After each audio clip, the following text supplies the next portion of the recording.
اهلا وسهلا بكم محبي ومتابعي ومشاهدي قناه ابسط فكره. اتمنى تكونوا بخير جميعا وتكون فيديوهاتنا اللي فاتت بتنال اعجاب حضراتكم، ولو في اي كومنت او اي تعليق او اي سؤال عن اي جهاز يا ريت تكتبوا لنا في التعليقات، وربنا يقدرنا ونكون عند حسن ظن حضراتكم في الرد بتاعنا. النهارده احنا معانا لمبات قديمه دي فيها مشاكل ومحروقه، ومعانا شريط ليد ده اللي بيركب، اللي بيتباع اللي هو الشريط المتل اللي بيبقى بيركب لزق بس.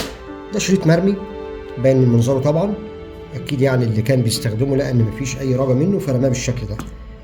ومعانا دي اللي هي الفرشه بتاعه الحلاق، الفرشه اللي بينظف بيها الشعر بتاعه الحلاق. ومعانا بطاريات قديمه، بطاريات بتاعه سماعات، بطاريات بتاعه موبايل، بطاريات بتاعه فيب.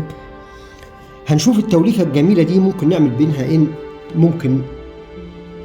هنشوف التوليفه الجميله دي ممكن نعمل منها ايه النهارده. نعمل منها جهاز مفيد، اختراع بسيط اي حد في البيت هينفع يعمله، وان شاء الله يعجب حضراتكم. خليكم معانا.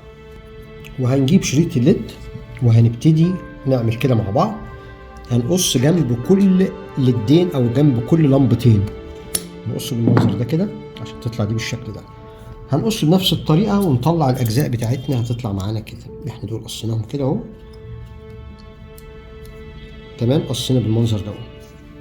وهنبتدي نقول لحضراتكم دلوقتي ازاي ينفع ان احنا نختبر اللمبات دي ونشوف ايه اللي شغال منها وايه اللي مش شغال، حتى لو ما عندناش اي اداه زي الافوميتر او اي جهاز ينفع نقيس بيه.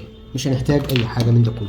احنا دايما بنحاول، احنا قناه ابسط فكره، فبنحاول نعمل كل حاجه ان شاء الله بابسط فكره. هنجيب شاحن موبايل عادي خالص، تمام، اي شاحن عندنا نكون مش بنستخدمه، يكون الجنب او الجاك الخاص بالموبايل فيه مشكله. وهنبتدي نقطع الطرفين بتوعه زي ما احنا عاملين، وناخد الطرف الاحمر والطرف الابيض اللي هو البلس والماينس.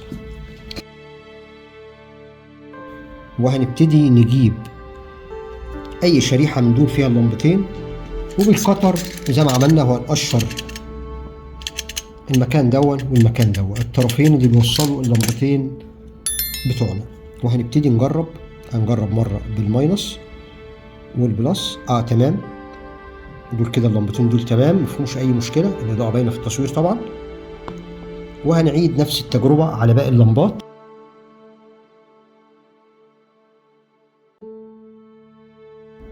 بعد ما قصينا اللمبات بالمنظر دوت هنبتدي نجرب بالكابل اللي هو بتاع الشحن العادي خالص بتاع اي موبايل، الماينس والبلس. دول كده شغالين الاتنين تمام. اللي بعده الاتنين تمام، الاتنين تمام، الاتنين تمام. لو عملنا العكس، لو وصلنا العكس مش هتنور، بس ما يحصلش اي مشكله، ما تتحرقش ولا حاجه يعني. جرب وانت مطمن، ما تخافش.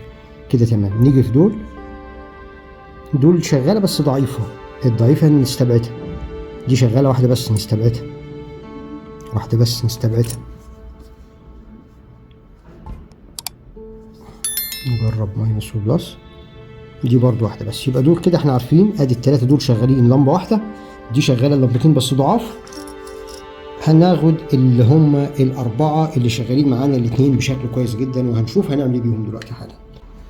وهنيجي بالقلم ونعمل علامه على الطرف البلس عشان نبقى عارفين، عشان ما نتلخبطش. يبقى دي كده دول التلات اطراف البلس بتوعنا، وبالتالي يبقى الطرف الثاني بالتبعيه الماينس.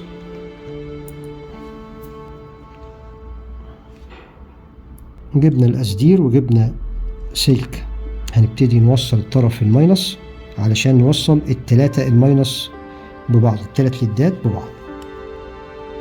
في فيديو هسيب اللينك لحضراتكم عن طريقة تنظيف سلاح المكوى، وازاي نخليه يشتغل كويس ويلحم كويس وما يتعبناش في عملية اللحام.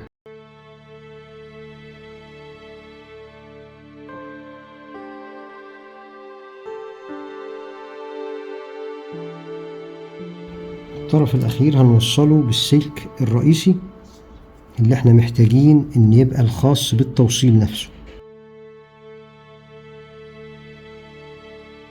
وهنوصل معاها الطرف الأخير من البلس.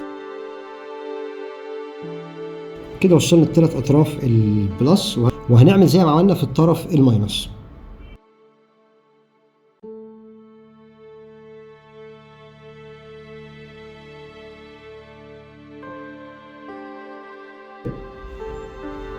وصلنا الثلاث ليدات على التوازي، وهنبتدي نجرب دلوقتي. ادي الماينس والماينس والبلس والبلس نوروا كده بشكل جميل جدا، واضاءتهم قويه جدا زي ما حضراتكم شايفين. طيب هنكمل شغلنا بقى ازاي؟ عندنا دي فرشه قديمه، هنفتح الفرشه دي من هنا كده تمام، وهنطلع ادي الكفر بتاعنا الخارجي. الحاجات اللي في الداخل دي ملهاش اي لازمه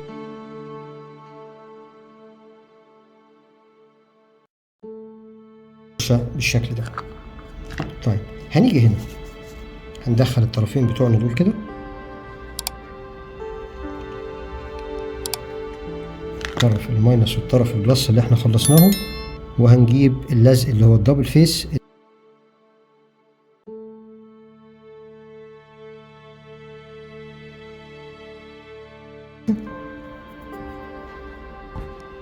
وهنبتدي ندخل الأسلاك.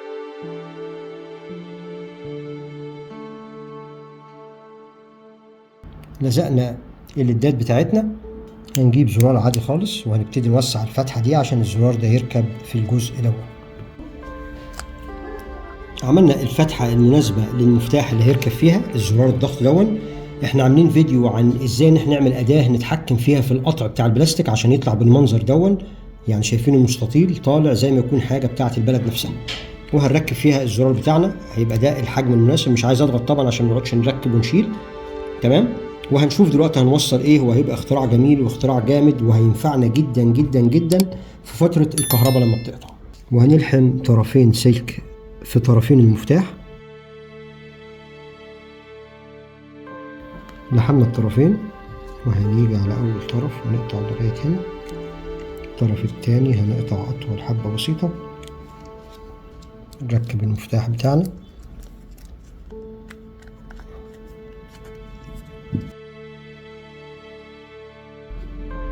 الطرف ده هيتوصل، ده اللي جاي من المفتاح هنوصله بالطرف البلس.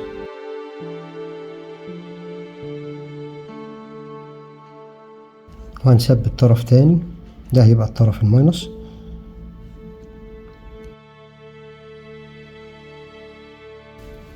بعد ما لحمنا الطرفين دول بشريط اللحام، وهنبتدي نعزلهم عشان ما يحصلش اي تلامس في الاطراف بعد ما نقفل. كده بقى عزلنا الطرفين بشكل جيد جدا، وهنبتدي نوصل الاطراف بتاعتنا، ننزل الاطراف بتاعتنا لتحت تاني ونبتدي نقفل دي. تمام. وادي المفتاح بتاعنا ركب كده تمام. وهنبتدي نعمل تيست صغير برضو. دايما انا في كل مرحله بحب اعمل تيست عشان حاجه واحده، عشان ما يجيش حاجه تكون فاصله وحاجه عامله مشكله وارجع اعيد الشغل بتاعنا من تاني. ده الطرف الموجب اللي هو جاي من المفتاح.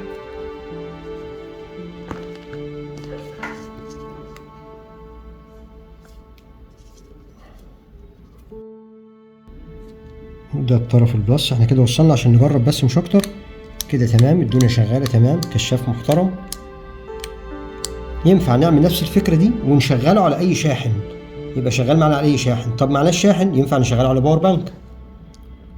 تمام. احنا نعمل حاجه تانية، ان احنا هنشغله على بطاريه ويبقى شحن يستمر لفتره طويله جدا في التشغيل بتاعه، علشان احنا عاملين 6 لمبات بس، 6 ليدات بس اللي مركبينها.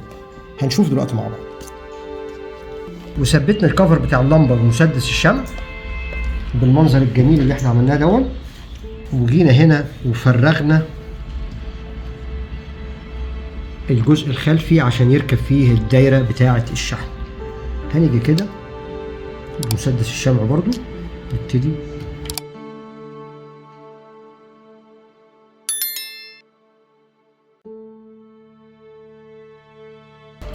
ثبتنا دايره الشحن، عزلنا الاسلاك، نبتدي نريح الجزء الخاص بالبطاريه ودايره الشحن علشان الاسلاك ما تلمسش في حاجه. واحنا بنقفل دي هنلاحظ ان في تجويف صغير هنا، نكون حريصين ان ده يكون راكب في الجزء الخاص بيه اللي هو البروز اللي طالع في الجسم بتاع الفرشه اللي قدامنا.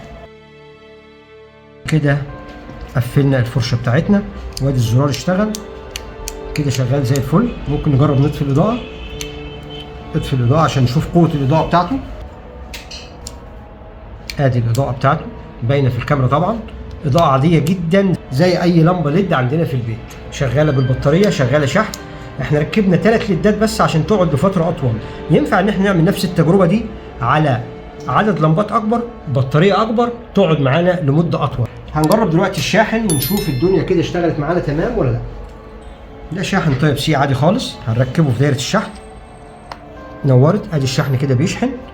المفروض ان دي بتنور وبتطفي لغايه ما بتكتمل البطاريه شحن، بيبتدي تبقى الاضاءه ثابته وتبتدي تنور بشكل مستمر، دي معناها ان اللمبه اتشحنت. ينفع كمان احنا نستخدمها واحنا موصلين على الشحن، يعني لو عايزين نشغلها لمده اطول هنوصل الشحن بتاعنا ونسيبها شغاله، هتبقى شغاله كانها شغاله على الكهرباء دايركت. اتمنى الفيديو يعجب حضراتكم، واللي يعجبه الفيديو يا ريت يتكرم علينا ويعمل لايك، واللي مش مشترك معانا في القناه يا ريت يشرفنا بالاشتراك. شكرا جزيلا، ونشوف حضراتكم الفيديو الجاي ان شاء الله.